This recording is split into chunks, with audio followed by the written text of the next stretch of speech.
Welcome, action fans, and thanks for joining us for another edition of All 90s Action All the Time as we continue our year long journey looking at the best and worst of action cinema in 1995. I'm your host, Scott Murphy, and on today's show, we have a couple of very special guests in the form of Scott Kraushaar and Steve Smith, who are the co hosts of the Dropping a Boost podcast and the Cheeky Bastards podcast. And Scott also hosts the Church of Tarantino and his most latest podcast, Kill, Marry, Smash, Eat. I think I have covered everything. Is that correct, fellas? That is correct. And that means I got to stop doing less. That sounds absolutely ridiculous that I've got that much shit going on. Spinning many plates. There's a lot of plates to spin. I used to have two podcasts, and that was a lot, and now I just have one. So to have four seems intense. Yeah, it's a lot. So yes, well, welcome both on the show. Thank you Thanks for having us. That is no problem at all. I've listened to you both on your podcast, and yeah, wanted to have you on the show. And obviously, we are all part of the Last in Action Heroes network, so I'm trying to get through everybody, record with everybody on that network. It's a great network, isn't it? Yes, absolutely, absolutely. It's a very fun network, and it's got a lot of very fun shows. That yeah, you can that I would highly recommend our listeners check out as I do most episodes. Now, before we get on to obviously towards do you want to promote your podcast at the start of the podcast or the end of the podcast? Do you have a preference on that? Not at all. Whichever's the best for your flow. Okay, no problem at all. Well, we'll go with the podcast promotions at the end, Perfect. and we'll do that, and I will head on to the stats that I normally read out about the film, and then we'll talk about the film itself. So, if you have read the title description of the podcast, you'll know what film we're covering. But today's film is called The Hunted, which was released on February the 24th, 1995 in American cinemas. It was written and directed by J.F. Lawton, whose most notable work is his writing credits on Pretty Woman and Under Siege. And also before directing this film, he also previously wrote and directed Cannibal Women in the Avocado Jungle of Death. Critically, it is currently sitting on an 8%, a terrible score, on Rotten Tomatoes based on 13 reviews. It has no Metacritic score, but things perk up in the audience scores as it has a perfectly reasonable 5.9 on IMDb and a very solid indeed 3.0 on Letterboxd. Box office wise, I found it kind of hard to find box office information in kind of the worldwide box office because of the website I look at. The numbers only went down to 123, and it was obviously below that. But I did find domestic information. So domestically is the box office information for America. So at the American box office, it made an unfortunate $6.6 million off of a $25 million budget, making it the 139th biggest film in the American box office of 1995, just behind a film I have literally never heard of called Panther, and just ahead of a film I have heard of but not seen, Mighty Aphrodite. And that's all your stats and facts for this for this film today. So yes, The Hunted.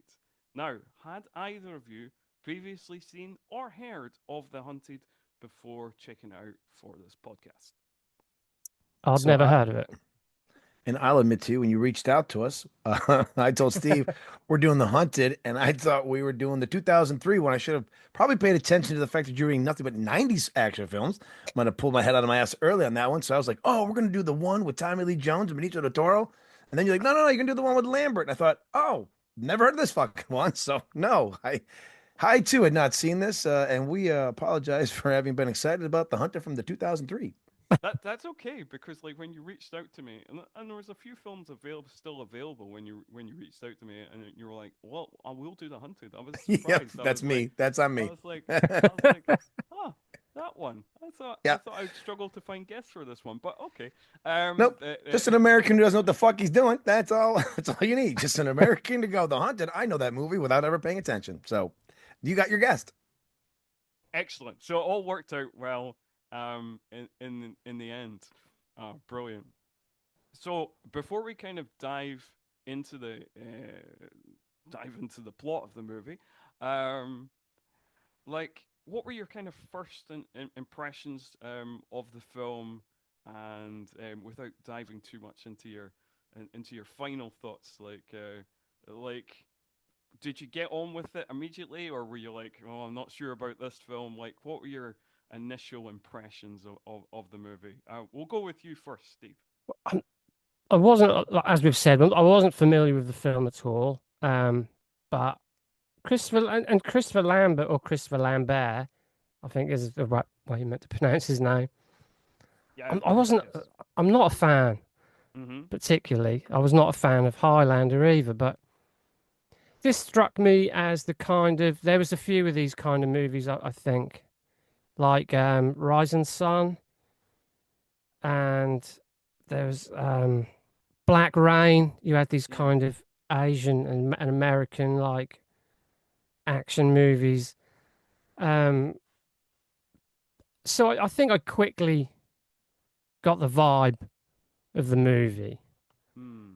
Um, I found it quite a average sort of mainstream Mm-hmm. movie, and without getting too far ahead of myself, this would have been a far better movie if it had been produced by Canon. But Right. with Right. all the Okay. Yeah. with the kind of ninja thing we're going for here, I think that it could have done would have been a bit better as an exploitation movie. I think, um, but it was an easy watch, and it's certainly got some moments. Right. So I won't go too far into that, but Yeah. I Okay. found it quite a comfortable movie to watch. Uh, sort of basic storyline really, although it gets a bit convoluted later on. But overall, um, there's fun to be had. Yeah. Okay. No, that's good. That's good. It's interesting that you mentioned the likes of Black Rain and Rising Sun, because I do think it's slightly different from those movies, because like I think that it's because I think that like this movie likes Japanese culture, whereas I think the um those Black Rain and Rising Sun type movies were part of that wave of movies when like because like interestingly action movies are a really good way of tracking like conservative fears because of Right. the villains in action movies. And like I think like that was part of that wave of like, oh no, Japan might be going ahead of us, and then that kind of calmed down and the kind of Asian financial crash of the early 90s. But whereas I don't think this kind of has that same vibe of like kind of like, oh no, the Japanese. It's true. As No, those you're right. Yeah, earlier yeah, you movies. are right there. It's not as it doesn't have that cynicism as like the other ones Yeah. we mentioned. Yeah, so yeah, you're probably right there.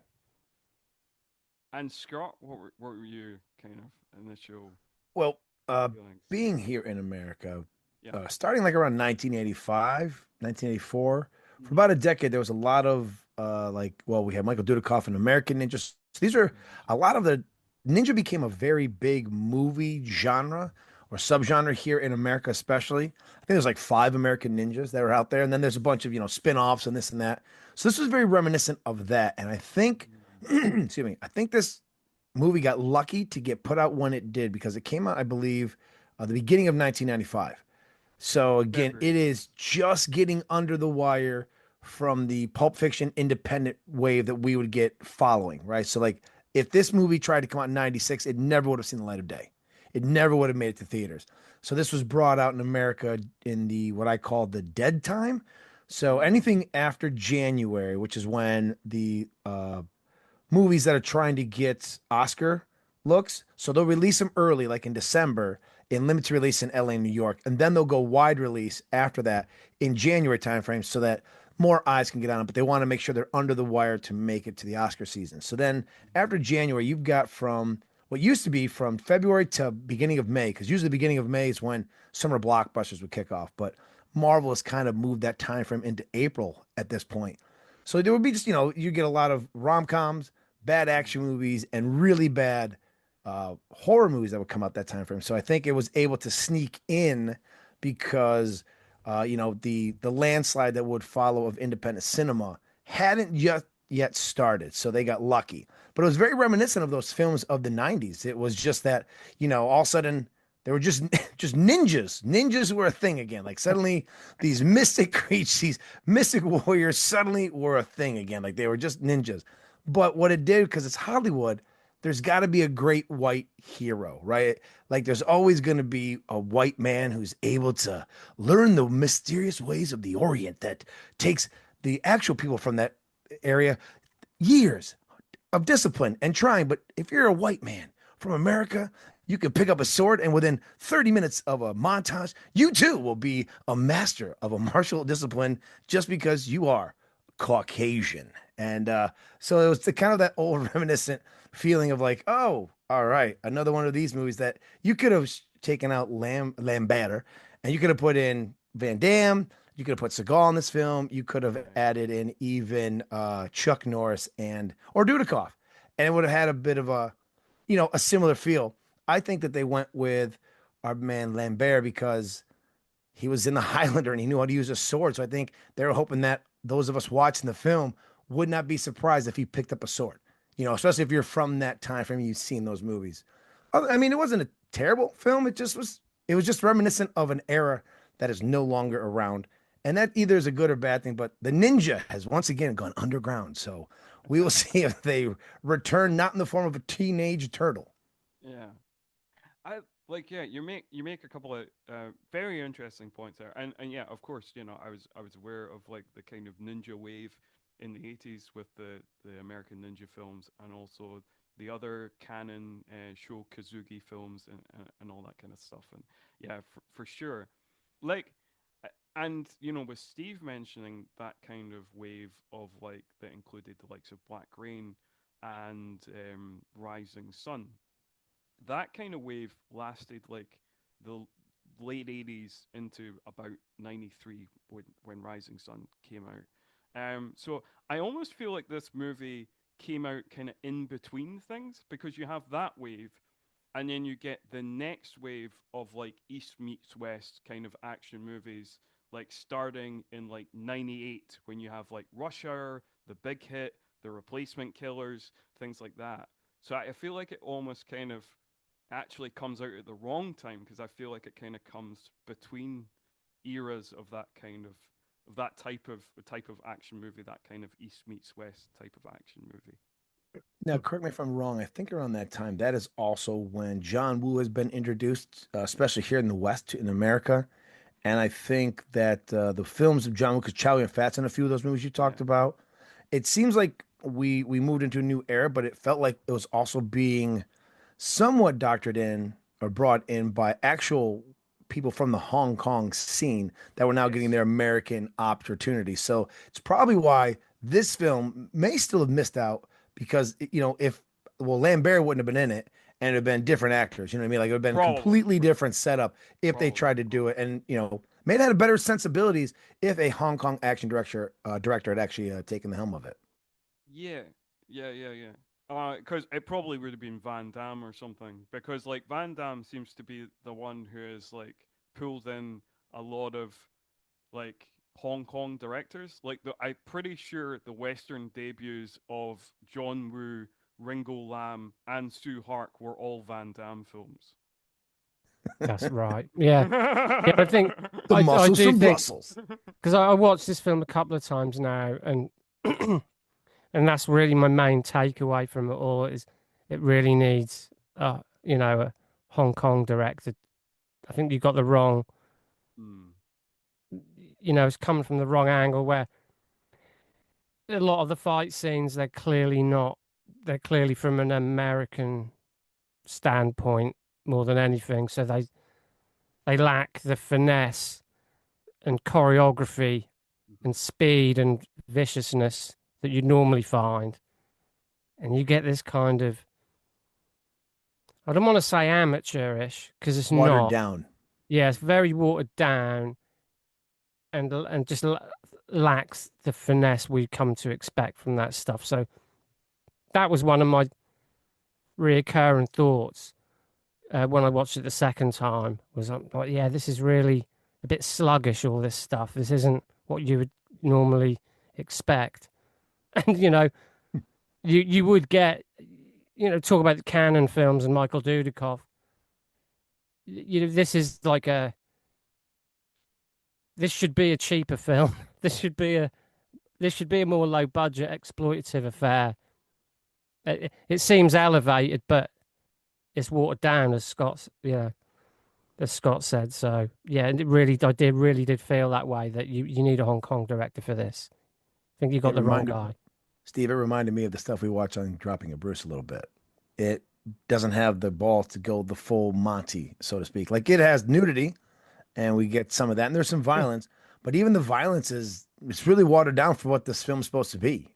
Like Well, yeah, like there's no blood, and I mean there's blood, but there's no guts. Like, I mean, we're using samurai swords, and you're just expecting a little bit more grit to the film, and it you just want doesn't more. happen. I mean, not to not to be too sadistic, or anything, but you want some decapitations. You want the Yeah, Shogun Assassin style arterial blood spray, and you don't really get that. And I think that's because the people behind it maybe don't quite understand the material, or they're trying to make it more palatable for a mainstream audience. Um, I think you're Whereas, right. the Canon guys wouldn't have had the money to do that, though. So that's the kind of situation we're in. I think you're right. I think they are trying to make it for like a mainstream audience, and it's obviously it's a mainstream production. It's a Universal picture. Obviously, it was made for $25 million, which is quite a decent sized budget for the It's mid not bad. '90s.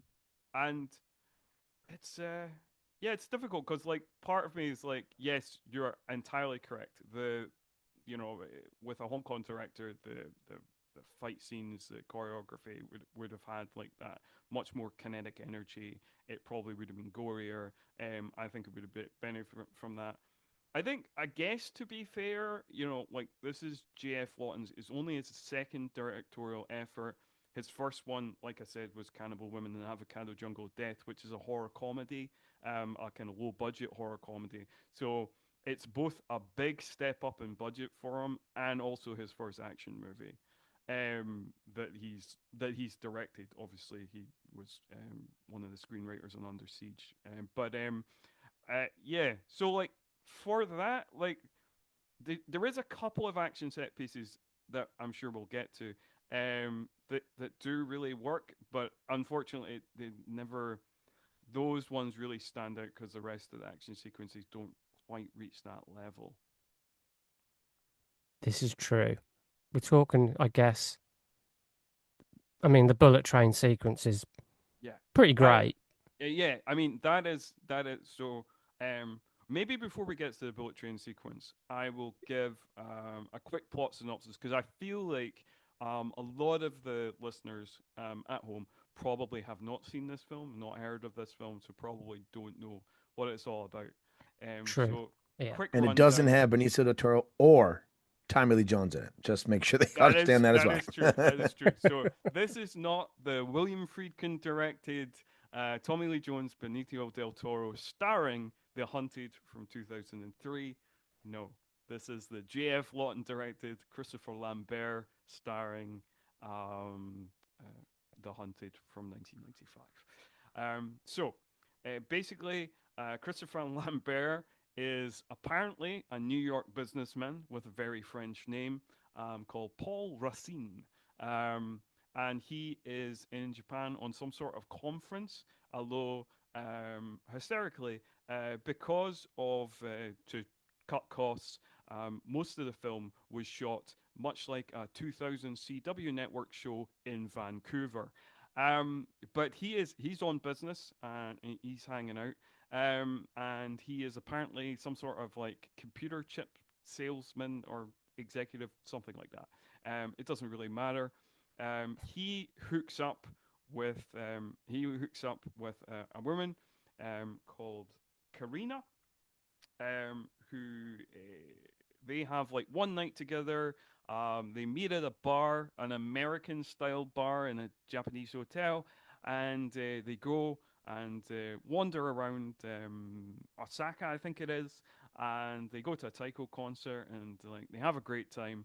They come back, have a great hot tub sex montage. He now has fallen in love with her forever because that's just how great the hot tub sex is. And then he, due to convoluted plot things and a mix up in keys, witnesses her death by ninjas from a ninja clan called the Makato clan. And apparently, the Makato clan have never left a witness in any of their previous assassinations, which apparently have been going on quite a long time, because of the magical Caucasianness of Christopher Lambert's character. Mm-hmm. He, of course, survives. And then he's in hospital and he gets approached by a samurai clan who are in an ancient blood feud with the Makato ninja clan. And then basically he sidles up with the samurai clan. And then basically the rest of the movie is this kind of cat and mouse thing of the ninja clan trying to find Paul Racine, and basically the samurai clan kind of using him as bait. And in the meantime, as a kind of side plot, he learns to become a master swordsman in 3 weeks, being trained by a drunk. And that's kind of that's kind of it. And then it kind of leads to a big finale where the samurai clan and the ninja clan take each other on, and yeah, not a lot of people survive, but you can bet your bottom dollar our hero Paul Racine does. So that's kind of your plot synopsis. So yeah, as we dig into the plot, I mean, I guess we don't necessarily need to do it in order. So maybe we can talk about the highlight first, the bullet train sequence first, since we kind of previously Well, mentioned what it. Steve and I So talk about a lot is that we've talked about a couple movies in Bruce where the plot is the how we get into the plot is so happenstance and so convoluted and so ridiculous that none of the stuff that happens in the movie should even be happening. We did one recently where a man takes a piss under a bridge and that puts a whole movie into motion that otherwise wouldn't happen. And I feel this is similar where yeah, he's a businessman selling chips over in Japan, whatever. I mean, that even seems weird because the Japanese seem to be really good at making their own chips. Not sure why these three American businessmen, like even one of the guy says it when he comes out, he goes, "It's like selling ice cubes to or an igloo to an iceman or whatever." And it's kind of like, well, yeah, this is. It's even they know like going in like, yeah, this is a bunch of bullshit. But so he meets that girl, and as we go through, apparently she's like a high price hooker for yes, a Yakuza boss, maybe. And because he doesn't love her, he just apparently the only way to kill people in this part of Japan is you must reach out to this ninja clan. Like they've got that whole system on lockdown. Like it's only their jobs they can do. And I just love that when we finally do see them come in, like they come in with like these giant bags. You can tell swords are in. It's not even hidden. You can just tell that it's a bag made to put a samurai sword in. It sticks out like a sore thumb. It's like they're supposed to be ninjas, and you're kind of like, man, I could tell you're a ninja, and I just started watching this movie.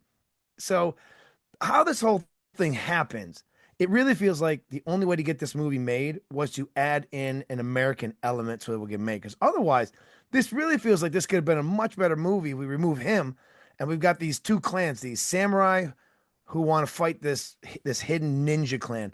That's really the base of the movie, and we have to bring in Lambert every now and again to make everyone remember that hey, this is still a movie for Americans because there's moments when like the Japanese talk to each other in Japanese and then they talk to each other in English, and you kind of go, well, when how are we deciding which one we're doing?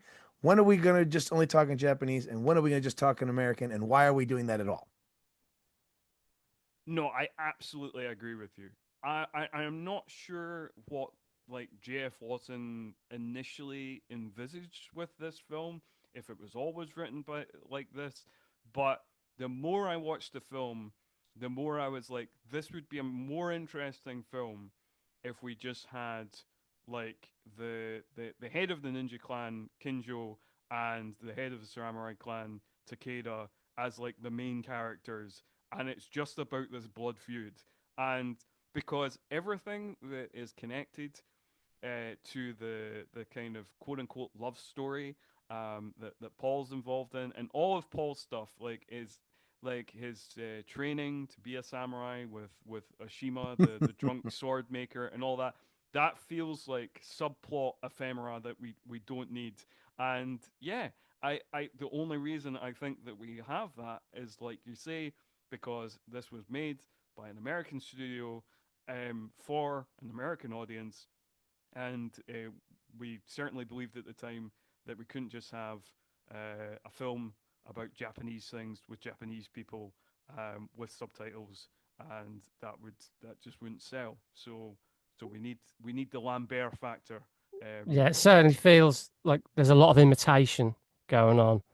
Mhm. This is an imitation of a Hong Kong action movie rather than ha- having the skills to pull it off a genuine one. You know, I mean, we were not. I mentioned the bullet train, but there's a decent action scene before that in the hospital, so we could go back to that if you wanted to start earlier. But I do think, when you talk about the drunken sword maker, all that stuff is pretty familiar in a Hong Kong martial arts movie. Yeah. And that, to me, that stood out like a sore thumb in this, though. Like that, yeah, you were right. Like you're right, that doesn't need to be in there. That's a different style of movie that's from. That's from some Jackie Chan drunken master movie or something from 1980. Trying to shoehorn it into what you're trying to do, a classy action thriller that doesn't really gel with it. So yeah, that felt a bit awkward to me. The, the drunken sword maker stuff was like, and that awkward comedy that doesn't translate very well. No, You're like deliberately putting that into this. This is like you really don't need to be doing this. I think it sits ill with the tone of the film. Like I think I think like that comedy stuff, like you say, it feels more like from like a Jackie Chan movie or whatever. But like, Yeah, so I think that, and I know obviously this is set in Japan, it's Japanese, but and we're kind of comparing it to kind of Hong Kong cinema. But true. yeah, it does feel like the main influence is not Japanese action films or necessarily or Japanese cinema, but more the Hong Kong cinema stuff. And it does feel like it's kind of like trying to thread the eye of the needle between like the Jackie Chan stuff and the kind of humorous stuff and like a more kind of gritty kind of John Woo kind of thriller or something like that, or Right, yeah. or even one of those kind of hyper stylized kind of gritty crime thrillers like like a City on Fire or something like that, and those kind of meshing of tones just don't quite gel together. And it's too bad because the bullet train sequence, the beginning of this movie is very, very slow. Mm-hmm. I mean, we get the sex scene. You can see the sex scene coming the minute he walks into the bar and see the girl with the red dress on all by herself. You're like, okay, they're fucking. Um, But and then, we've got to say that the hot tub sex montage is oh, it's pretty great. funny. Is Oh, pretty no, no, funny. it's great 80s, 90s sex. I mean, it's great. I mean, Steve and I would love for one of those to happen in a Bruce Willis film that we've been watching. We would love for one of those scenes to happen, but that doesn't happen at all. But, the whole reason she gets killed and all this, whatever. But it's kind of slow, because the ninjas are there, and then you're kind of like, okay, and he's just barely escaping, and you're kind of like, all right. And I think part of it is we're seeing this 30 years down the road. So we've had time for cinema to change quite a bit to where maybe back in 95, had we all seen this together, we'd feel differently about it. But Mm. unfortunately, we don't have that luxury to go back in time and still have that same, have the different mentality we had back then to see it. So now we've seen movies advance greatly since then. So it is hard to now pretend that we're watching this with old, with younger eyes. We're not. We're watching this now with a whole lot of cinematic history that now these things start to stick out like sore thumbs. Where maybe back when we were in our early 20s, you'd have been like, no big deal. This is the kind of movie I'm enjoying right now. But once we do get to the bullet train, though, that is when it really picks up. That is when you can tell, like, I don't know. I felt like that's what the story was about. Like this whole Lambert thing was just it's the only way I can sell my love of Asian cinema to the studios is by adding some white guy and he'll be the hero at the end. Where the real thing is like, the samurai, him taking on that ninja clan. There was some cool fucking shit on there. And if it had been done by a different director, it could have gotten really gory and been like super fucking awesome, even though it still was in context that, obviously this is from 1995. So I really, really enjoyed that. Was my favorite part. I thought, oh, this is just going to get better as we go along. And unfortunately, maybe I'm wrong. Maybe you guys feel differently, but I feel like this is not only the best scene, but after that, it doesn't really get better. I think it's almost like it shot its load mid film. And then I was like, even the ending didn't have the same excitement or thrill that bullet train sequence did.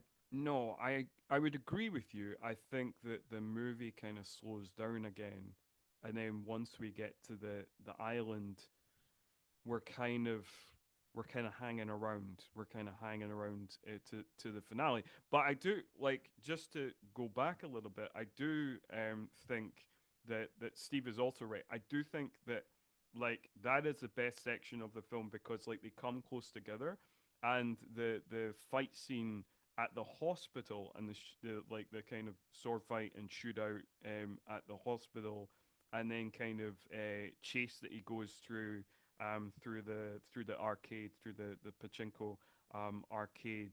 Like that's all pretty good as well. And also it has one of the funniest sequences in the movie because like I love when a movie this happens quite a lot in horror movies where like supernatural things are happening, but there's like one character who just no matter what is happening, just doesn't believe it. Just like nah, I just like stays a skeptic way beyond it being like plausible or like sensible. And we've got a character like this in like a kind of police detective who's like ninjas are a myth.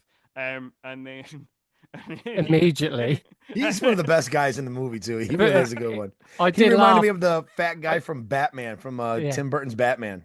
but uh-huh, carry uh-huh. but carry on because I know where you're going with this. Yes. So like in the hospital, he basically gets killed with an arrow, and with his last dying breath, just goes, "I was wrong," and then just Yeah, he and goes, then I might have just been dies. wrong. He goes, might have been wrong.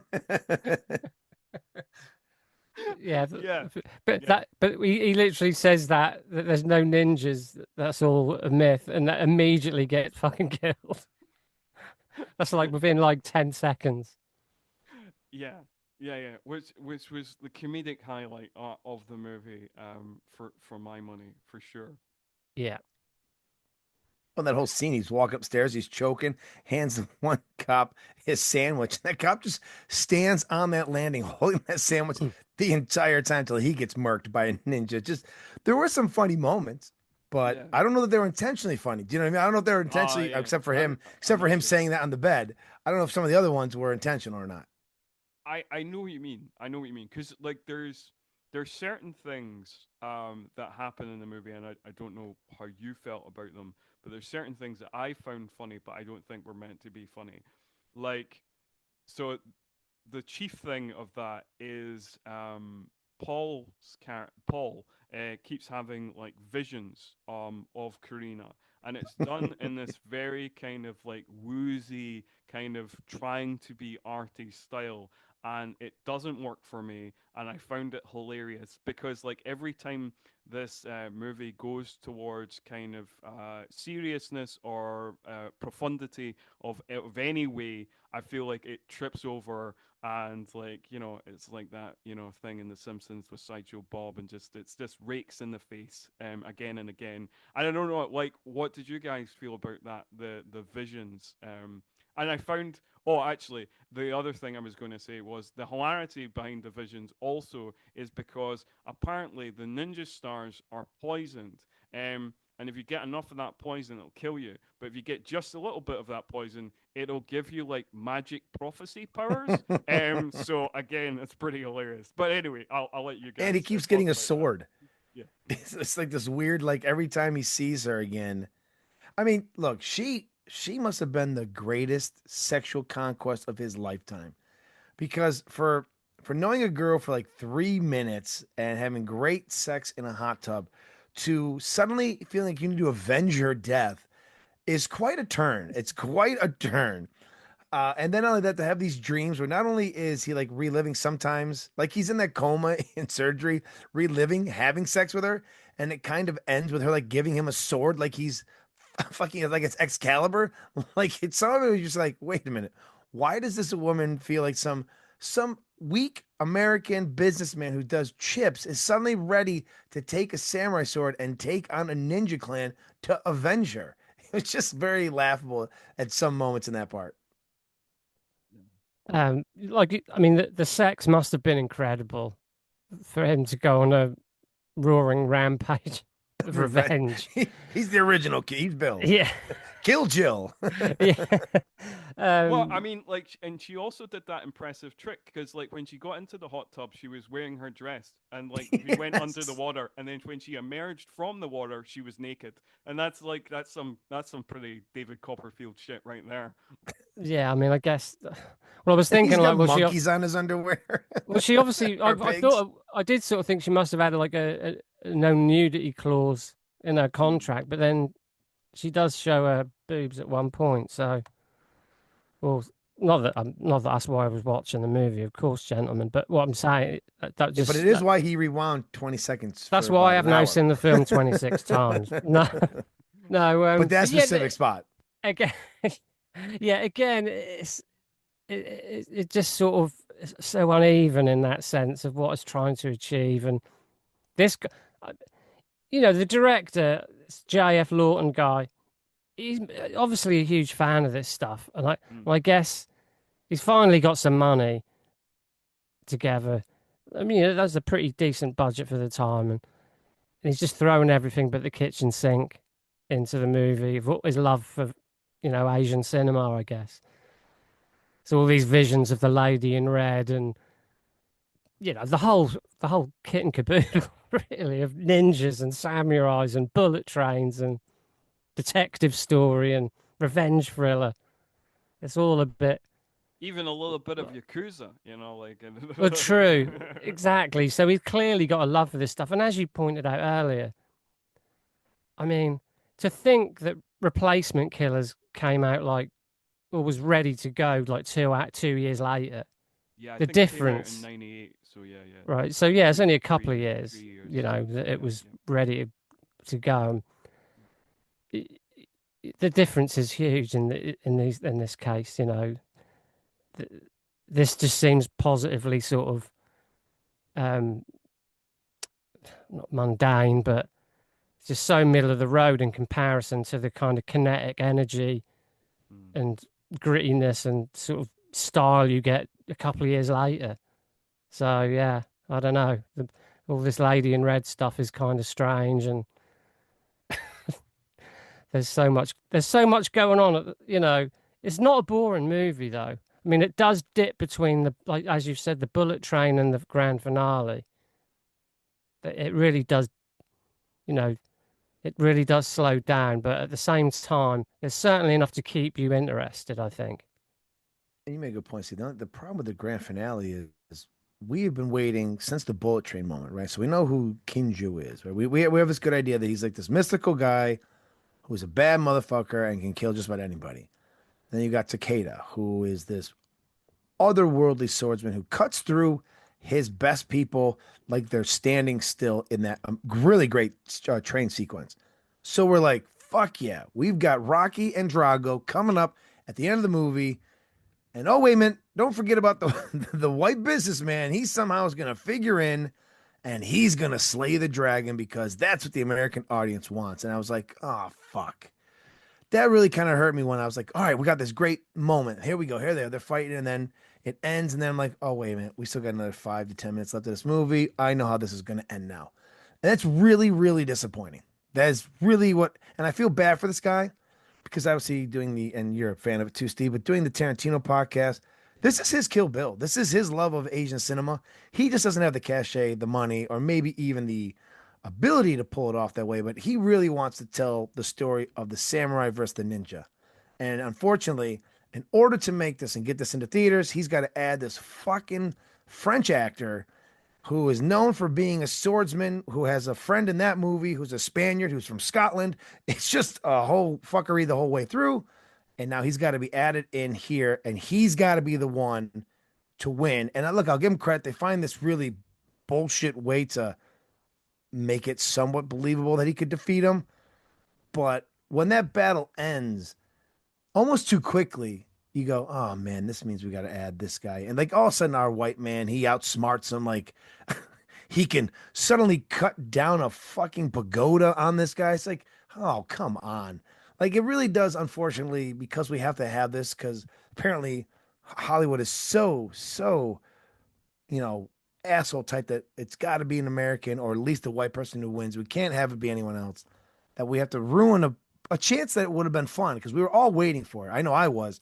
I was waiting for that battle. I was waiting for these two. I didn't even care if they killed Lambert. I was like, fuck it, kill him. Who cares? I want to see these two fight. I don't care about Lambert. Kill this motherfucker. Absolutely. Use him as bait. I'm 100%. I'm with you, Takeda. Sacrifice everyone you need to do. You need to avenge your clans. And then we get fucking businessman microchips with a fucking who had the greatest sex of his life. Finally, he's our hero, and it's like, oh man, what a. I mean, that's talking about taking the air out of the fucking balloon. That really did it for me at the end there. Yeah, for sure.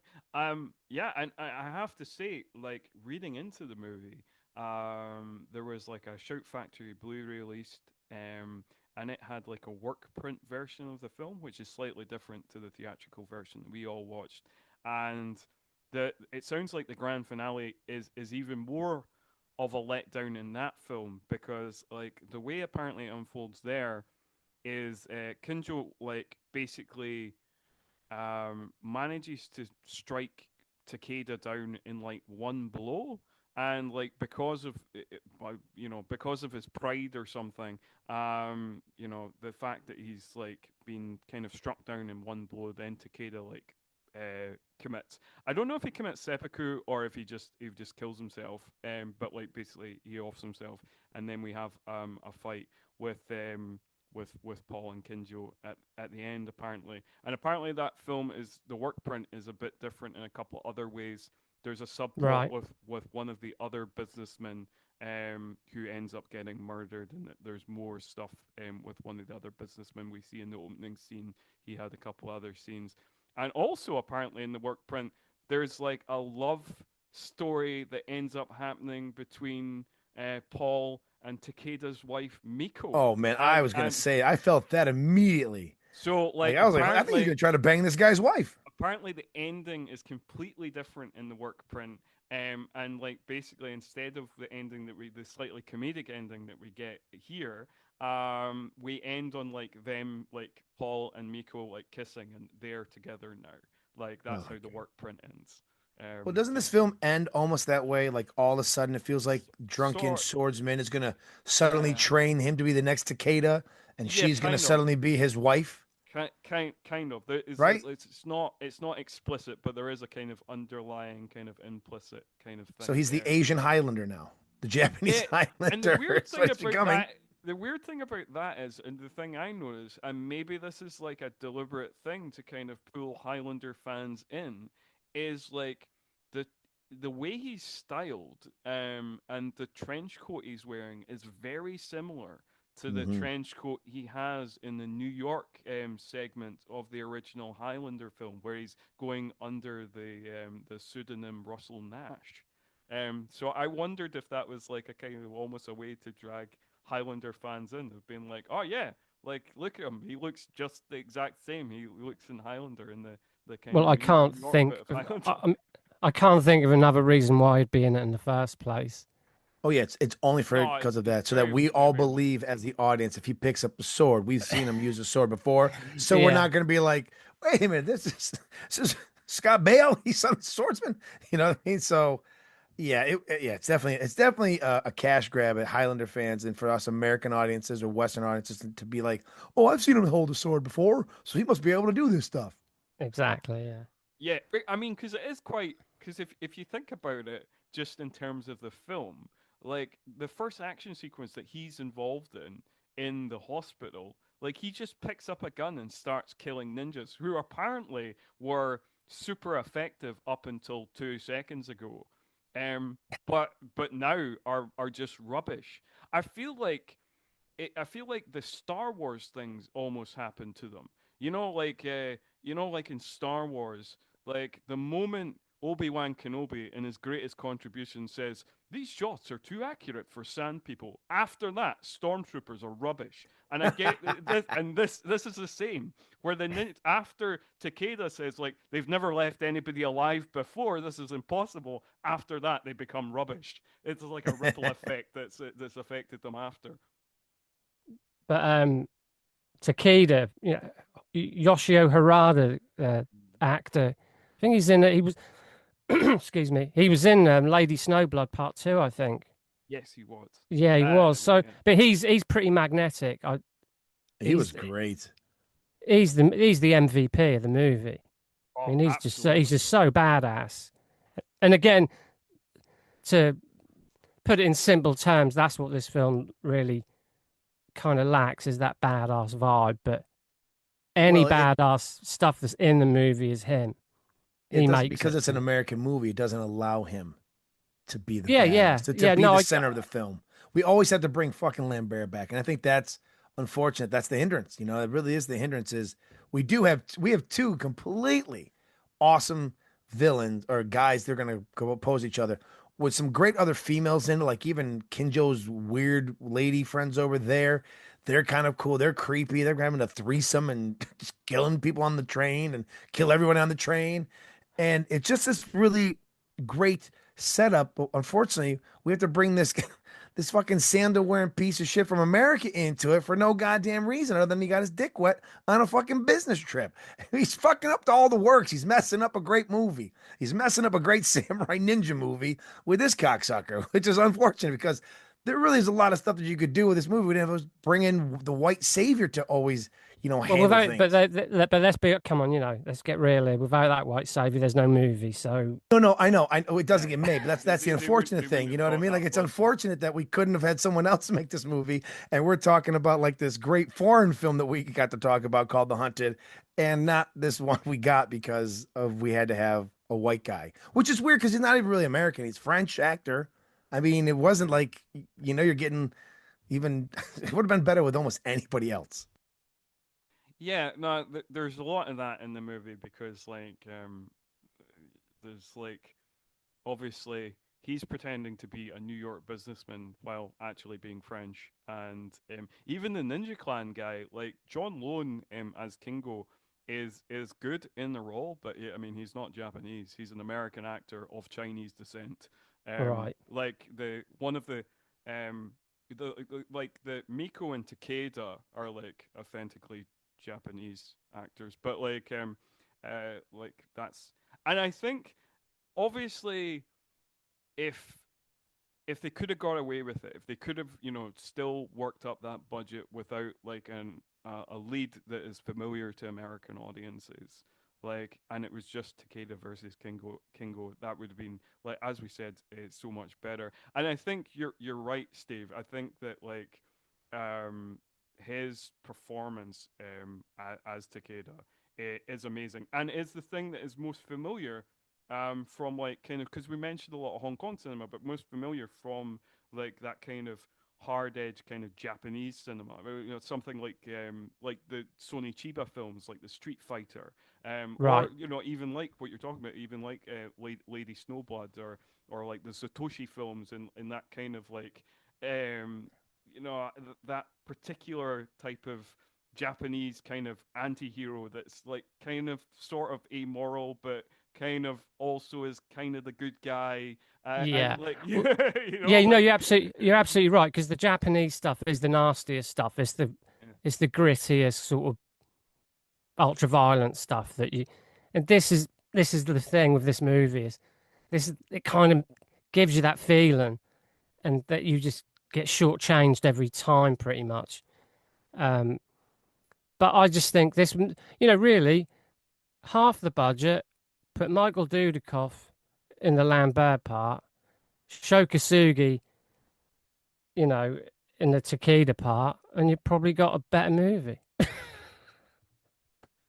Yeah, because they probably, um, like you say, I think that yeah, maybe they absolutely could have gone more hard edged, more in that kind of exploitation direction because I think his JF Lawton is going for like that kind of Japanese hard edge action cinema, but because it's like a studio picture, has to continually pull his punches. And as we've said, because he's like this kind of first time as an action director, I'm not sure he quite has the skill to pull it off either. Yeah. So I mean, so yeah. I'm sort of half joking, Yeah, obviously, yeah, yeah. because because No, the no, the no. whole I know what you mean. because the whole Dudikoff thing would been way over by then. But that's Oh that yes, kind yes, of yes, yes, it. yes. Yeah, but it is that kind of move where you think, well, look, you've got ninjas, you've got an American, you've got a revenge movie. This is cannon fodder, literally. Well, they could have This leaned into Black Rain a bit, right? Because Black Rain came out in '89. Black Rain this precedes is this by true. 6 years. Black Rain decides not to plays in the Yakuza with some of the samurai tropes, obviously of the respectability and guys got to cut off his finger to make up for it. But it allowed the Americans in that to just be cops, and they weren't trying to do anything that was Asian related. They weren't trying to do kung fu. They didn't pull out swords. They didn't suddenly learn a mystic fucking element. They just were cops the entire time. And even though we know how that's going to end, we're going to get our winning white American to win. It was more believable in the sense that at least we were playing in a police related world where now you've got samurais and ninjas that are suddenly resurfacing after 100 couple years. And we've got this white guy who's a businessman. I mean, he could have at least been over there as a military person, like stationed there, and been on a pass or something like that. It would have been more believable, and we could have at least used him and a skill set that would have made the movie continue forward. Because at least the filmmakers gave us a little bit, like they keep him on the sideline from doing any of the real stuff, and he does get beat by Takeda in these training things, and so we realize that he's not ever going to be their level yet, but he shouldn't even be on the playing field with them without any kind of skills. And the fact that he didn't get any other skills, or they couldn't at least change his character to be a little bit more believable, where we could have seen him on the playing field, using some hand to hand or something, that really slows the movie down because we end up falling in love with the two Asian characters, the ninja and the samurai guys. We want them. And then at the end of the day, we get this really lame ending to a overall, like kind of really cool mystical fantasy of like ninja versus samurai. Like I mean, if you told me the movie's Ninja versus Samurai, I'm in. But then you tell me, oh, by the way, we've got a businessman from New York who's in loafers the entire time. I'm like, for what? What is he there for? Is he placing bets?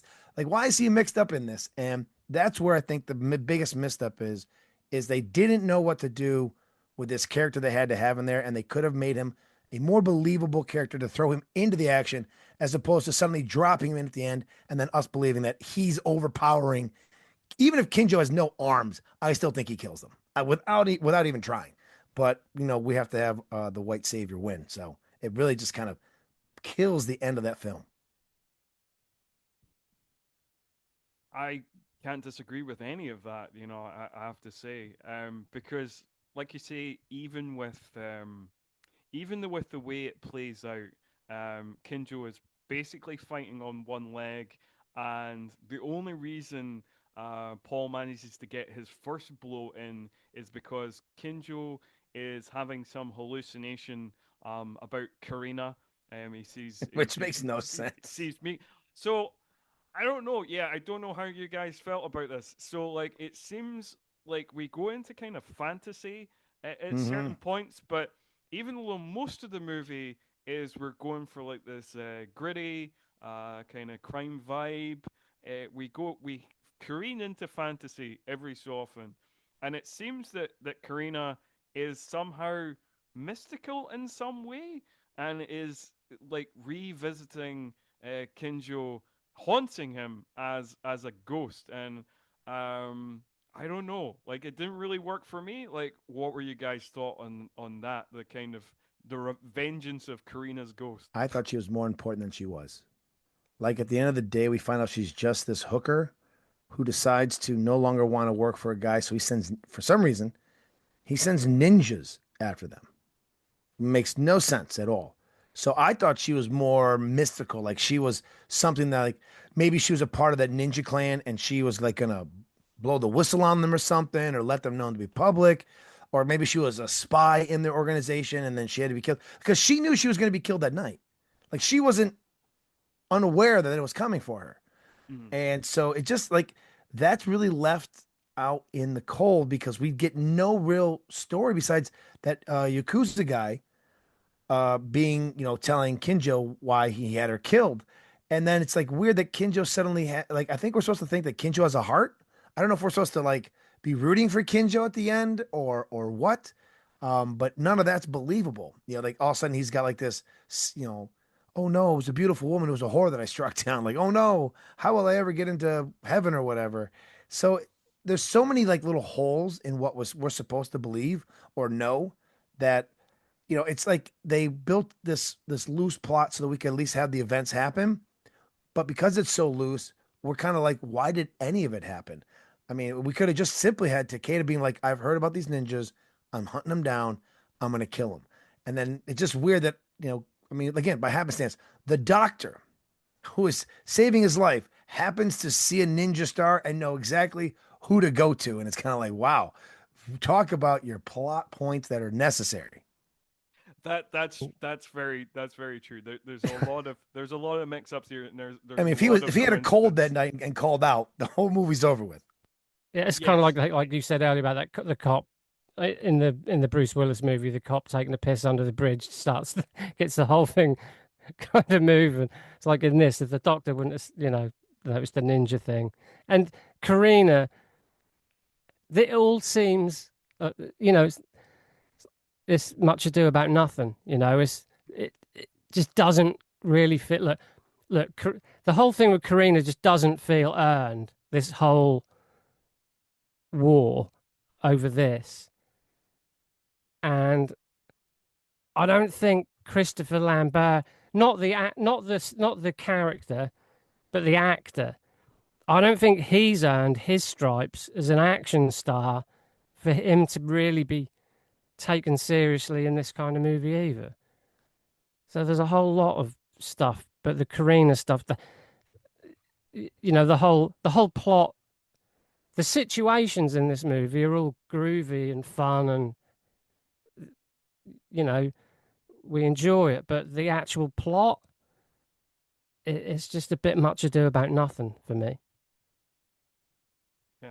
No. I definitely agree with that. I'm recording. That sultry voice. Yes, that obviously the audience doesn't hear. Yeah. That's, So he was talking about your voice. oh, my voice. Yes, Oh, that oh well. Scottish voice. Thank you, thank you, guys. Thank you. Hey, may take our lives, will never take our freedom. Sorry. Oh God! No, it's all right. It's all right. I'm sure you get that 100 times. Oh, you're Yeah, Scottish. no. Do the Braveheart. Yes. Yes. No, I do get a lot. I do get a lot of that. For it's different things. It's different things. Braveheart. I mean, this is more niche reference, but apparently, this was a TV show that was even aired here in New Zealand. There was a TV show that was a murder mystery TV show called Taggart, that was on in the UK, and like the kind of key phrase of Taggart was "There's been a murder." So I get that sometimes. Taggart was on. Admit it, you're a murderer. So there's that. But yeah, no, I mean like I'm used to hearing wacky Scottish impersonations. The funny thing about Scottish impersonations is half the time people are either impersonating the impersonation is not of a Scottish person. It's basically Groundskeeper Willie or Shrek. Oh, it's fine. Thousands of years of history has been broken down to the Simpsons groundkeeper Willie. Yeah, yeah. Not performed by a Scottish person, but it's fine. It's fine. I don't know. we're all America's good. good with appropriation, don't you worry. Much like this film, coming back to the Yeah, hunted. oh God, yes. Yeah. Yeah. At Although, least, well, speaking uh-huh. of that, at least they didn't, at least in this film, they didn't appropriate too much. Like, we allowed for the majority of the time the actual members of a society or of a race to be doing what they are known to do in their in their region of the world. At least Lambert is not fucking doing karate kicks and throwing ninja stars and cutting people up with a sword and suddenly becoming Tom Cruise in The Last Samurai. At least the filmmakers had the smarts to keep him on the sideline and let the real believable actors do the real believable stunt work, for the characters they're playing. This film would have been far, far worse if it had been, we're supposed to believe that Lambert is suddenly, like I said, he's now the Japanese Highlander and he's suddenly come to save these poor heathens from their own land. And he's got to strike down the villains. At least they didn't do that because that would have been so condescending, Yeah, so awful. It he would does just, kind of he does get sidelined when shit gets real a lot, and that's for the Yeah. best. Oh no, Yeah, absolutely. absolutely. It is certainly white savior adjacent, but I don't think it's quite in the same mode of like what you're talking about, Last Samurai, Last of the Mohicans. Dances with Just Wolves, Last of the Mohicans, yeah. where it's like, they could have literally done nothing without this white guy to come along. Yeah. Yeah, it's adjacent to that, and like you can accuse this movie of cultural appropriation for sure, but I think unlike a lot of like these movies that we talked about previously that are like set in Japan, there's like a lot of those movies are like kind of have this tone of the movies we were talking about, like Black Rain and Rising Sun. Of it has more of a tone of like, what, what are all these weird Japanese people about? Whereas this kind of has a more kind of like an appreciation of Japanese culture, and like hmm like Steve was saying earlier, it crams everything in that J.F. Lawton presumably likes about Japanese culture, whether it's the samurai, whether it's the ninja, whether it's the taiko drumming, whatever, like all these kind of things. So at least this movie seems to have a genuine appreciation for that culture. yeah, yeah. He clearly loves this stuff, and who knows? And he was probably right to do it in the sense that maybe he thought, Jesus, suddenly I've got $25 million. I'm going to just go all out and just put everything I love in one movie, and that'll be that'll be my thing. So, well, he's successful in that regard because this really has got everything in it. Well, for being a second time director and given what this movie is, I mean, that, like we talked about, that bullet train sequence is actually pretty damn good. I mean, he really did a fine job directing that and putting that together for, you know, not having the ability to do what, Steve and I would like, which is have a little more of that Hong Kong approach, which is everyone gets fucking brutalized in this thing. But that being said, if you look at that set piece alone, I mean, he can hang his hat on that and saying, look, maybe the rest of my movies aren't that great, but I'm really proud of this section. Yeah, no, absolutely. And on that section as well, a character we've not talked about yet, but I think should be mentioned before we wrap up this conversation, is there is a character who is a female ninja who's like kind of Kinjo's like second in Almost like command. weird Like, mystical lover, but yeah, tells him things. Yeah. yeah, kind of like she's almost presented as some sort of kind of weird, kind of mystical priestess of some sort, and she's called Junko, and she's like evil in a kind of hysterical way, and like it's cartoonish, but she really sells it, and I found that character to be very entertaining, and I was quite disappointed that we lost that character, but quite impressed that she goes out in quite such a spectacular style, where like she is defeated by Takeda, Oh, and right. then like, Yeah, yeah, yeah. you just remembering Steve the Oh sequence. shit. This was Yeah, that's fucking right.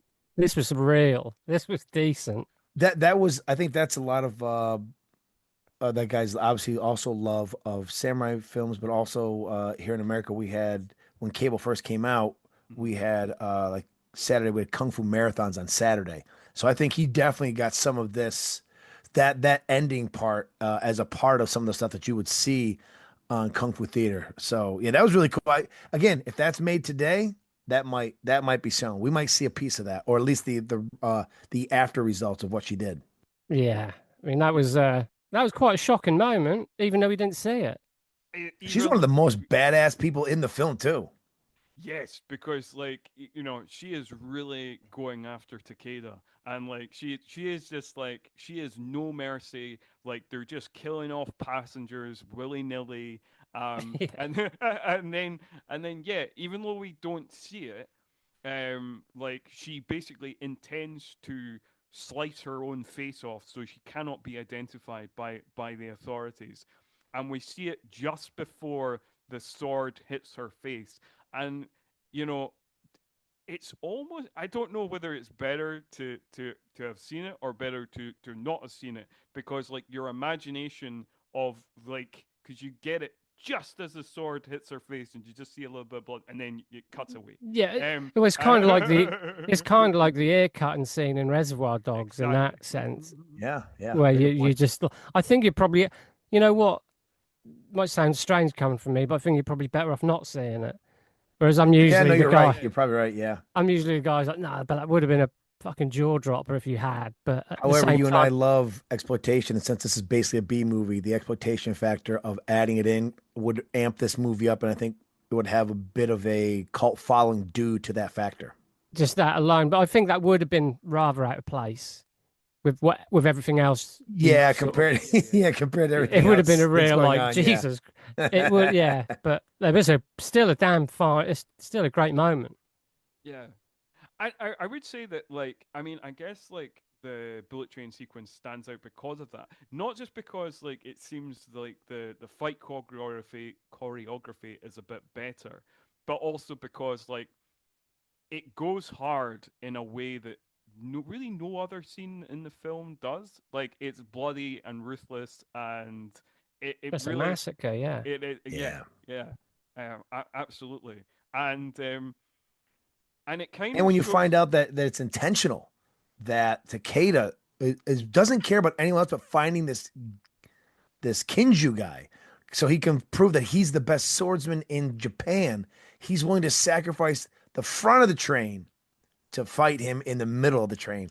And that's kind of ballsy. That's kind of badass. That's kind of like it makes the film feel like it's on the precipice of it could have been something. Like I could have been a contender. Like it's there. It's there because it has a little bit of that grit, that ballsiness of like, hey, I don't give a fuck about these other human beings. I want this motherfucker. I want to prove that I am, so to speak, the Highlander. And when you find out later that he's like sacrifices people intentionally, it does make him and both of those guys a little bit cooler. It makes it a little bit cooler. Yeah, because like before, it seems like very much a kind of white hat, black hat type thing, where Takeda's like this kind of almost stereotype of like a kind of noble Japanese swordsman, but then actually it turns out he is almost just as savage as Kinjo. Agreed. And at some points, Kinju may have a little bit more mercy. Like Takeda doesn't give a fuck about this Racine guy. There's one point I was like actually hoping he was, like I said before, he was going to kill him. Takeda just wants Kinjo in the worst way. Like he's got a hard on for him the entire movie. Um, so it does make some of that scene like the best part of the film is the bullet train sequence. Like it really is the best part. Uh, and like it really it ups it. Like it's all of a sudden like this upper in the middle of the film because it's been kind of a slow. We've had a couple of sex scenes, which 80s, 90s. This is something that happens. We get that a lot. There's going to be tits in a movie, and then we finally get to this point where we get Takeda against Kinjo's ninjas, and it's a badass scene. And then when it ends, you're kind of like, oh fuck, if this is in the middle of the movie, man, this ending battle is going to be amazing. And unfortunately, as we've already discussed, or at least I said, the addition of having to have Lambert's character finish this movie off is what puts the brakes on the potential for this to have been a movie that people talked about more reverently than what, unfortunately, our feelings are on it as we talk about it today. Yeah. And it's interesting as well because, like, I think as you guys were kind of mentioning, kind of off record, it seems like, it seems like the fight choreography is sharper on the train, and maybe it's like, I don't know, maybe it's that confined space that makes the difference compared to the kind of martial arts in the finale, because like the martial arts in the movie just can't really stack up to the kind of martial arts you would get in like a Japanese film or a Hong Kong film, really. Yeah, we were kind of alluding to like that this was like possibly an American stunt team, doing things the American way. But Probably. on the bullet train, because you're in that confined space, you've got the claustrophobia, and it's just a bit more um, intense. And they really are just chopping people up as they go through the train, which is excessive as hell. And at this point, I don't think you're expecting that. You're not expecting it to be as big a massacre and as bloody as it is at this point. Because I think by now you're kind of, oh, this is just a mainstream thriller. Hmm. And then you're on that train and it's like massacre time, and people flying around and getting chopped up, bystanders getting hacked to pieces. Um, and me and Scott were both saying that, like, in modern cinema, you would have that scene, and then you would have that scene times 10 at the end of the film. It'd have been House of Right. Blue Leaves. Yeah, and it's too good to be where it is in the film, but it has to be at that point, I suppose. But it's possibly like I kind of got the feeling that it seems like it's an American stunt team doing Well, I looked it up for their you. their interpretation of what like a ninja fight would be, and it just seems a bit sluggish. Buddy Joe Hooker was the stunt coordinator. So That kind of explains it then. he's a well-known stunt guy, but again, Well, he's one of not the really, biggest ever. yeah, but not really known for, he's more, like you said, Martial he's more arts. Americanized. He's more punching, kicking, especially, I mean, he does the stunts for Death Proof and all these other things. Like, so he's a great stunt guy, but he's more Western, more punch-ups, gunfire, He was not probably so much, he was probably doing fight choreography on fucking yeah. Bonanza. And I mean, if you go through, like, I'm just slowly scrolling, like, he's been on, I'm interesting. not dissing the guy. I He was the mean, stunt coordinator for the 2003 The Hunted. I'm not even bullshitting you. no, That- but yeah, that's just that different style. It's just not the same thing as the crazy shit you get in Asia. It's just not. no, he's done. No, not at all. He's done stunts to a lot of Kurt Russell movies. Executive Decision, Yeah. Soldier. He was um he was Kurt's stunt driving double in Death Proof. Yeah. But yeah, no, I think like you're right. I think like he's used to like a more Americanized kind of punch up kind of fight Rules fight and Yeah. style rather than like that kind of old kind of Clint Eastwood fight style rather than like the more fluid martial art fight style for sure. yeah. Which is probably why the tight quarters of the bullet train worked well for what they wanted to accomplish. And meanwhile, when you've got the vast finale where Steve and I were talking off mic, where you could tell some of the extras are just kind of standing around and they're supposed to be like ninjas and samurais, and they don't really look like they even know what they're doing. So it's very noticeable where, like, obviously we were talking, like, if you go to a John Wick movie, or, even when you have Wu Ping doing Crouching Tiger, Hidden Dragon, or doing Kill Bill, your extras are always doing something. Something is happening. They look the part. They're always on cue and on command. And again, like I said, this is 95. So again, we're looking at some of these movies that came after it as, obviously having a much superior team working on them. But it's so noticeable, and it's why a lot of movies don't reach certain levels. When you have the best doing it, it's always going to come across. And when you just don't either, whether it's the money or you just don't have the knowledge, or maybe there's a lot of studio interference. it ends up ruining the product that you were hoping to put out there. I guarantee when Lawton wrote this, his visions was of this unbelievable Eastern through Western eyes where he was going to bring to life the samurai and the ninja, and it was going to be cool as shit. And, the best he can, at least say that he did was that bullet train sequence, which everything else after that is, as Steve would say, bog standard. But that at least he can put a feather in his cap and go, hey, I at least have this sequence because we've watched 22 Bruce Willis action thrillers up to this point, and not a single one of them has the bullet train sequence in them. So Mr. Lawton at least accomplished something. Doesn't even get as good as the hotel room assault. Any Bruce Or the Willis hotel room bathroom scene. I mean, I'm gonna be honest with you. Oh, Yeah, and I was wondering, like, personally, I quite like personally, I quite like Christopher Lambert. He's not the greatest actor in the world. He's not very versatile, but like I like him as a screen presence. Um, and I think he has possibly the greatest laugh in cinema. But I don't know. Like, would it be better with somebody else? Because, like, like we're comparing it to a lot of films that come after, but like a film that came out the very same year, Crying Freeman, which I feel like has like a more kind of fluid kind of fighting style. And that movie has Mark Dacascos, who is obviously an accomplished martial artist. incredible. A very accomplished martial artist. Do you think it would be better if like somebody like a Dacascos was in the role? Well, I guess like maybe he wouldn't have a big enough star name in '95. Obviously Crime Freeman's on a smaller budget, but somebody closer to that who has like real life martial arts experience. I think it could have helped, but I think the reason that they picked him was for some of the reasons we talked about. He's already used a sword in another movie, and we need to have people in the audience believe he can use a sword. I don't blame Lambert for this at all. This is not his fault. This No, is no, no, just no. he's miscast in this film. And if you're going to cast him because he can use a sword because he's been in another movie and you're kind of hoping that the audience sees him as that, then you got to give him a better job than being a chip salesman from New York City. So that he's just a wet blanket who's injured the entire film, and then we're supposed to believe at the end he gets lucky, which we've kind of left out that the wife is the one who should have killed Kinjo, not him. Why is she throwing him a fucking lightsaber? Or I'm sorry, lightsaber, Well, a fucking sword. She's behind him, going to cut this dude's head off. Why is she letting this guy do it? I So think, you know what I yeah, mean? Like I know why he has to do it because American audiences demand it. But other than that, it makes no sense. I If think maybe someone tougher, Mm. more physically imposing than Christopher Lambert, not necessarily a martial artist. Well, what if it was Right. Van Damme? If Van Damme is No, playing I think this, they're they too have to. good. No, but I'm saying they have to change who Van Damme's character is in the movie, right? Because you can't see Van Damme sitting there, knowing what we know about him, not doing what he does.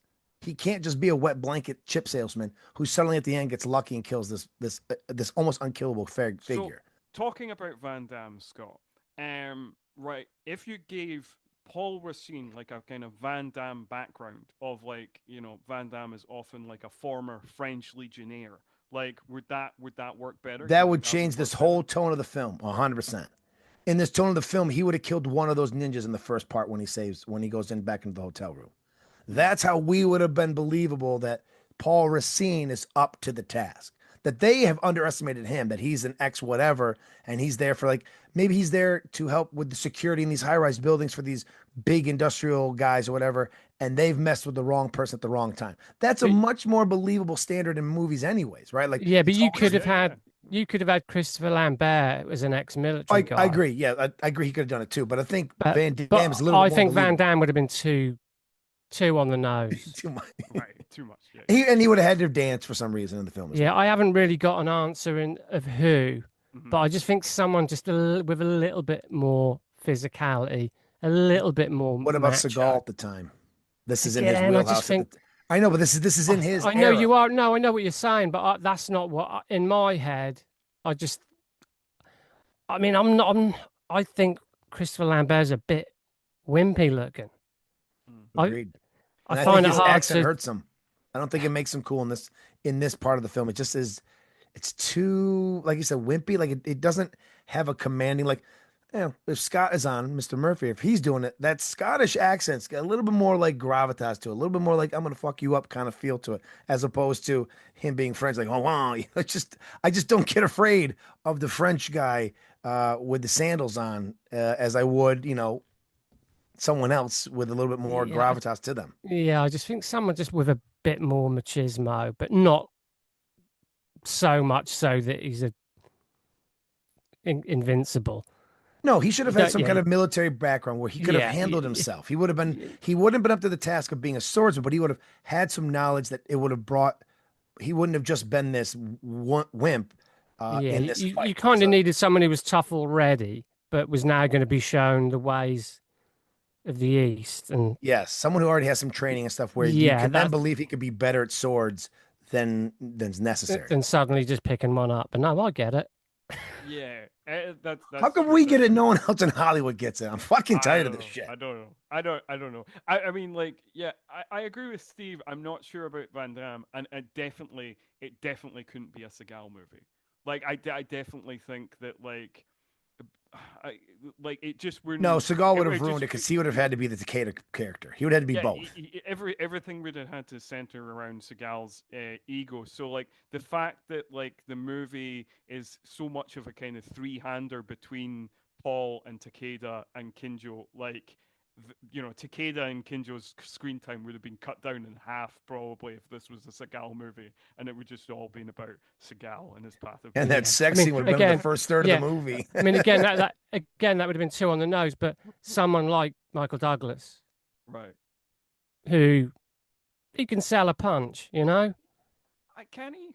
I mean, I don't think of Michael Douglas as any more physically imposing than Christopher Hey, Kurt Lambert. Russell at the time. Kurt I Russell don't could have know. sold it too.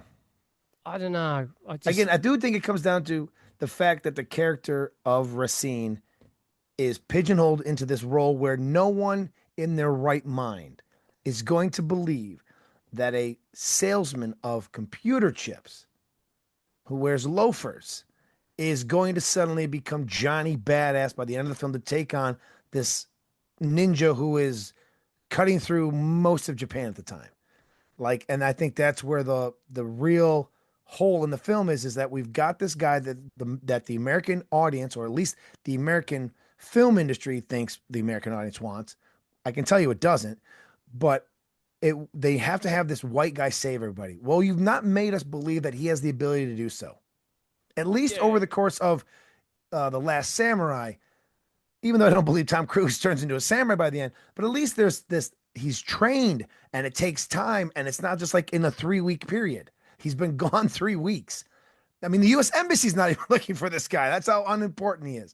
They're like, hey, we're missing an American abroad. Fuck him. And that's where this film dies, is it doesn't matter who we put in. Because in order to make it better, it has to be, his character cannot be a computer chip salesman from New York City. It has to be that something a little more dangerous, or at least someone we could believe could have handled themselves in the situations he finds himself in. yeah. So really, I think ultimately, if you'd have given Christopher Lambert a military background, that would have just worked a bit more. So I don't think that matters in the grand scheme of things. He doesn't ruin the film. I think that's who he is who his character is, that makes it hard to swallow. yeah, no, I agree, and like, it is weird. It is weird watching it. You're like, he's just a businessman. He's this computer chip salesman, but from the very moment, he picks up a gun in the hospital, after having a near death experience of being poisoned by a ninja star, he just becomes an action star for no reason at all. Like, it's When like it's when it's convenient for him too. Only yeah, when it's convenient. it's only when it's convenient. It's just like, and I think, like, part of the problem as well is, like, the movie builds up this ninja clan so much. We get so much of, like, they've never left a witness alive before. Like, they are, the premier killing machine in Japan. Like, they've been underground for years. The police don't even believe they exist. Believe they are a myth because, like, they are so effective at what they do. And then all of a sudden, like, they're being bumped off by a New York computer chip salesman. So it's like both, like, we've not got enough backstory on the action star, and also we've got so much backstory on how incredible the Ninja Clan is. It's like just this incredible mismatch of like what these people who were previously invincible and have a 100% record of killing people have somehow bungled assassinating this one computer chip guy. Because white people, they've never crossed them before. And now that they have, they're realizing why they're called Caucasian. I don't know. That's the only thing I can come up with is, wait a minute, there's a white man involved? Damn it, that's our kryptonite. How will we defeat the Westerner? We will not be able to. Oh, please, save us, oh white man. I do think there's a good chunk of Hollywood casual racism in there. Yes, I would agree. Um, so And it's yeah. disappointing because, you get films that had real potential. And that, to Hmm. be honest, again, I can't speak for everyone in America, but a lot of us don't want this bullshit spoon fed to us. We enjoy our heroes to be realistic. Obviously we do Bruce Willis. John McClane is the most realistic hero that's probably been ever produced out of America because he was the everyday man. We believed he could do this. He was injured. He barely survived. He goes through a whole bunch of stuff. Now, some of it, obviously, look, you have to disbelieve some things when it's an action movie, but nevertheless, I but again, he was a cop. If John McClane was a computer chip salesman, John McClane is killed in the first 30 seconds of that film, and that film is starring somebody else, and it's about people blowing up the Nakatomi building and stealing money because John McClane dies. But they at least said, he's got to be a cop. And at least that gave him a set of skills that at least made it believable that he could possibly thwart I mean, I know they're called terrorists, but really they're criminals. They're just European criminals stealing stuff. And that made more believable. And it's hard to believe that this guy's traveling to the Orient against these two mythical clans, and he suddenly is the tipping point that changes the balance of these two places. It's so fucking ridiculous, but yet it's been shoved down our throats for decades from Hollywood. Yeah, no, we've certainly had a lot of white savior narratives over the decades, and like you say, it's also like the classic kind of Van Damme trope of like in Kickboxer, where he goes from being a middling, mediocre kickboxer who is apparently worse than his brother, who is murdered by Tung Po, to like basically like a month later being the greatest kickboxer who has ever lived. So yeah, I mean, it happens a lot in these It's all types about of movies. flexibility. If you can stretch and you can go, you can get your legs all the way out, you will beat anybody. That's the Van Damme rule. Yeah, absolutely, absolutely. It's all to do with that split action. So I guess I mean we've covered most of the hunted.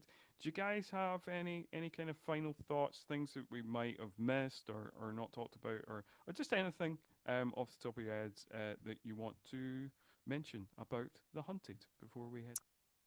I think we've pretty much covered it, but I would say actually after all this, it's worth watching. Mm. It's not inept, it's not a bad movie. I think it was just a bit old fashioned for the time, maybe. But with all this been said, I think that's worth a look. So, but I think we've covered. As far as I'm concerned, I think we've covered most bases. The only two things I would say is once again, it does not star Tommy Lee Jones or Benicio del Toro. But number two, the bullet Very train important. sequence alone is really kind of cool. I really did enjoy it. It was a very fun, well crafted scene. Yeah, would we have liked more gore and certain things? Of course we would. I mean, hell, would have made it even more palpable. But other than that, I really do think that scene alone is pretty cool because Takeda's a badass motherfucker showing up in a suit and he starts slicing motherfuckers up. It's like he just was cool as shit in that moment. And it was kind of like, man, I hope the rest of the movie is as good as this. So, even if you just find that scene online, if you can, that it's worth just watching that because there really was a love for this style of film, and unfortunately, it just wasn't. It was meddled with too much from outside influences, and at least we did get this one great moment because there's a lot of films we've watched that don't have great moments you can go back to and go, you know what? At least this moment was there. So why it wasn't the greatest movie I've seen, it was a really fun time being able to see at least that segment because I was really jazzed about that whole moment. And looking at one thing I was doing was looking at Christopher Lambert's filmography, and Hmm. there's quite a lot on there I'd like to check out. So I haven't seen Highlander since it came out. I don't think. Okay. I mean, I love Shows how old Highlander. I am. I love Highlander, but I can't recommend any of the sequels. No, no, maybe not. But Christopher Lambert's got a pretty big filmography, and there's some interesting titles in there. I mean, he did a film with Michael Cimino. He's done a lot of stuff, so that did make me want to check more of his movies out. And there's one with Ice-T that sounds pretty cool too. Oh, Mean Guns. Yeah, I've not seen it, but like yeah, I think Yeah, so the film with Ice-T and the film directed by Michael Cimino, that is the two you from the can't have them. sublime to the ridiculous, perhaps. I'm not sure which way round that is, though. I'm not sure. I'm not sure. Yeah, Mean Guns. I've seen the trailer for Mean Guns. It looks interesting. Yeah, it's an Albert Pyun film. So like, He's so pretty great, and so Ice-T's always value for money. yeah, yeah. No, he absolutely is. He Even is in really, really yeah. terrible films. So no, I look forward to checking out Mean Guns at some stage. I think we'll probably cover it on the podcast. We started doing Christopher Lambert films because my regular co-host Craig was a Christopher Lambert film fan as a child, and so like we have like this running thing where we cover a Christopher Lambert movie each year. So like Jackie Chan and Christopher Lambert. We picked one each. So like my one was Jackie Chan. We do a Jackie Chan movie every year, and we do a Right. Christopher Lambert movie every year. But like sadly, Craig could not make it this time for this year's Christopher Lambert entry. But we'll cover that in a couple of years. And no, I can very much concur with you guys' thoughts. I think yeah, I think it's a fun watch. I think it has a lot of flaws.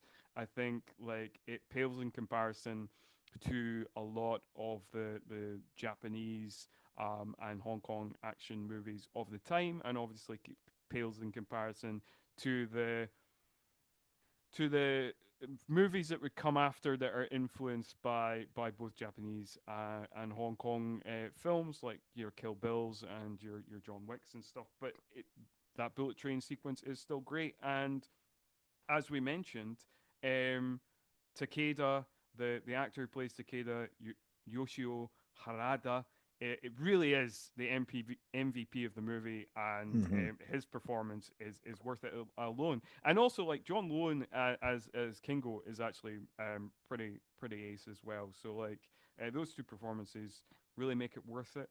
And yeah, so a fun watch. We've certainly watched a lot worse films on the podcast. So now it is time to wrap up. But before we wrap up, I get my guests to plug their podcast. So Scott and Steve, you can plug your joint podcast, and then Scott, you can plug your 300 other projects that you're working Well, on. well, thanks. Firstly, thanks for having us. But I'm going to hand you over to my co-host and head honcho Scott, who he's a lot better at taking care of this side of business than me. Oh, okay. For the On this end, on the Takeda, he's the Christopher Lambert. He's just kind of hanging out in the corner right now. He doesn't do all the other stuff. He doesn't do the heavy lifting. He just shows up and looks pretty. No, He I shows up will. and looks pretty. I will admit to that.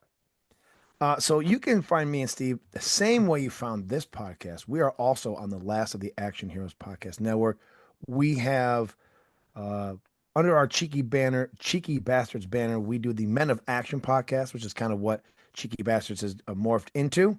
That comes out the Tuesday, usually the first or second Tuesday of every month.